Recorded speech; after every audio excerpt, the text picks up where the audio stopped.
Good morning, Wheaton Academy. It's October 18th, and after 3 weeks off, we are back. This is our 7th WAtv episode of the school year. I'm your host, Tyler Abrams, and in today's episode, we'll talk about the seasonal drink at Starbucks. We hear about the upcoming Evening of Classics concert on Tuesday night. But first, I had the chance, along with my colleague Carson Cranbuell, to interview some students who recently finished the PSAT, asking them questions about what the experience was like, what challenges they faced, and if this did a good job preparing them for the SAT in the future. Check it out. When I finished it, it was kind of boring just sitting there for like 10 minutes. At first it was kind of rough because the first part was like an hour, but like as I kept getting into it, it got easier. It could have been a lot worse, to be entirely honest, but yeah, I think it went pretty well, all things considered. Definitely the reading part, because I suck at reading comprehension, and it was an hour long, and it was the longest one. It just felt like it was like mentally like dragging. The math part where you had no calculator, that was the hardest part for me. I feel like it's good exposure to what I'm going to be learning for that year and for junior year, so yeah. I do think I do like have some areas to work on, but I think I'm ready for the SAT. Well, now I know that it's going to be hard and that I should study. We only have 2 quick announcements for the week. The annual McNally Achievement Award was established in 1999 to recognize students who are committed to academic achievement, community service, and positive social behavior. This award is for students who have completed at least 1 year at Wheaton Academy, are in good standing, and have not previously received the award. 2 monetary cash awards will be given out at the sophomore, junior, and senior grade levels for a total number of 6 awards. Applications are posted on the Student Center bulletin board on campus. All applications must be submitted to Mrs. Musto at cmusto@wheatonacademy.org by Friday, November 5th.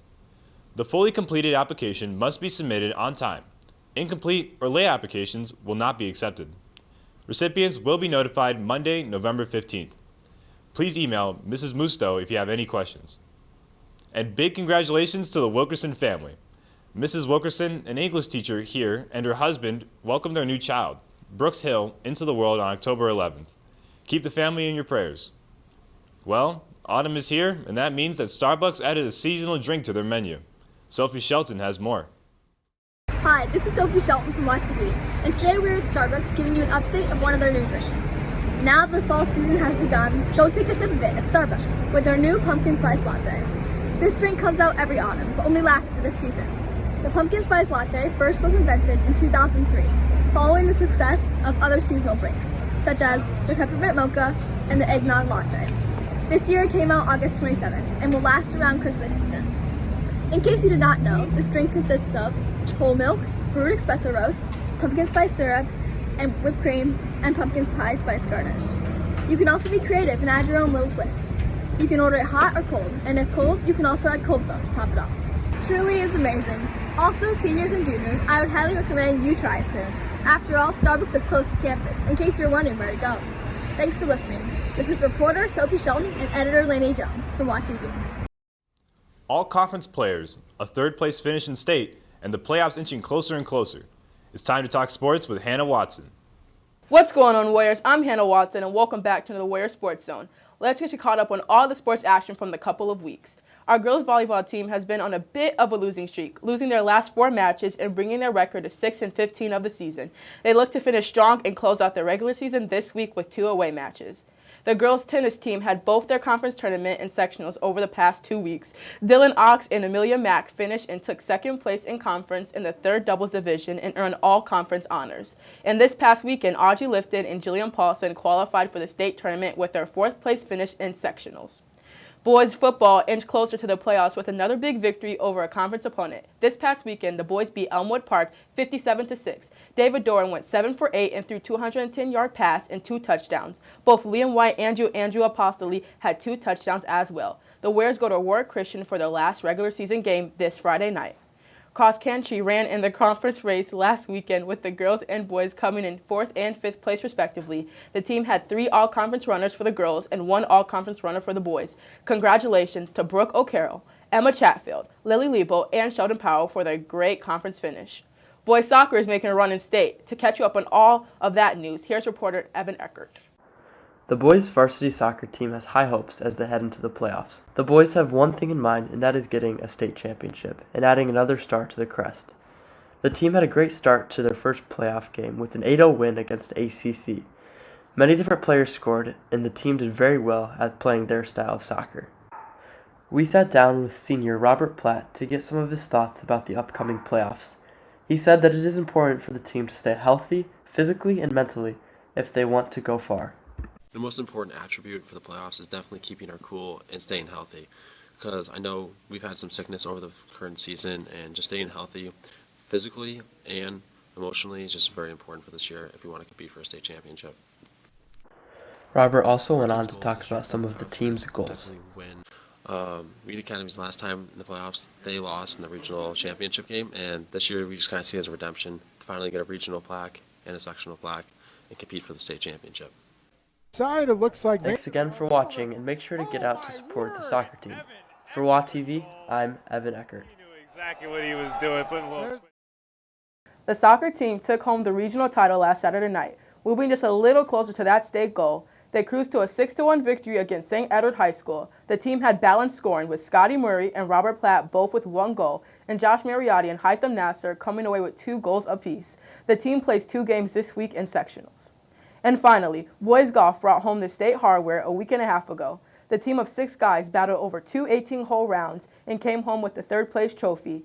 This is the 2nd highest finish in program history. Congrats to the whole team, but special congratulations to Sam Dykema, who not only helped his team, but also managed to capture 2nd place out of all the golfers in the state of Illinois. Many of our sports were captured on YouTube this season. Our live stream team is made up of both the sports broadcasting students and other volunteers. We are always looking for people who might be interested in helping on our crew. Kenna Tolman was able to capture some of the behind-the-scenes moments from a game we did 2 weeks ago. Check it out. Is this thing on? I know that shack and cheese is pretty tempting. Shack and cheese.